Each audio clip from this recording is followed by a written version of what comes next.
निश्चितच आज जे काही देशाचं अर्थ बजेट सादर होत आहे त्याच्यातून अपेक्षा आहे की हे बजेट हे सर्वसामान्याचं असलं पाहिजे। यात शिक्षणाला महत्त्वाचं प्राधान्य दिलं गेलं पाहिजे आणि शेतकरी हा देशाचा काय शेतकऱ्यांसाठी सुद्धा काही भरीव तरतुदी या बजेटमध्ये असणं अपेक्षित आहे। आरोग्याची फार दयनीय परिस्थिती आहे, आरोग्याचं सुद्धा लक्ष दिलं गेलं पाहिजे जेणेकरून सामान्य माणूस हा आज सुरक्षित सुखी राहील या दृष्टीनं हे अर्थ बजेट असलं पाहिजे।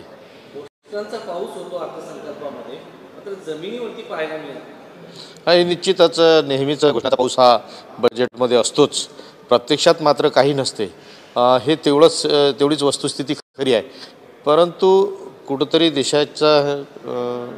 देशाला लक्षात ठेवून देशाचा सामान्य माणूस शेतकरी गरीब हा डोळ्यासमोर ठेवून बजेटमध्ये तरतूद करून त्या अंमलात आणल्या गेल्या पाहिजेत ही अपेक्षा आहे।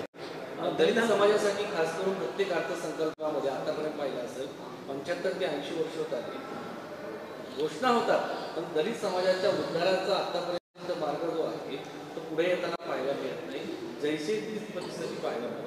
नेहमीच SC ST यांच्यासाठी भरीव तरतुदी असतील किंवा घोषणा असतील ह्या बजेटमध्ये असतातच, परंतु त्या अंमलात आणल्या जात नाही। ते बजेट पूर्ण त्या विभागावर खर्च केला जात नाही। बजेट काही दिवस झाल्यानंतर त्या बजेटचा जो काही पैसा आहे तो पैसा इतर हेडवर इतर योजनांवर वळवल्या जाते, ही वस्तुस्थिती आहे।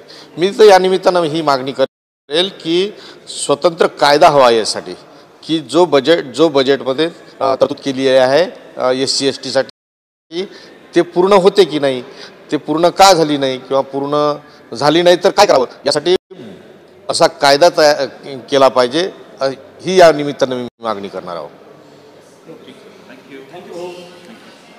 कायदा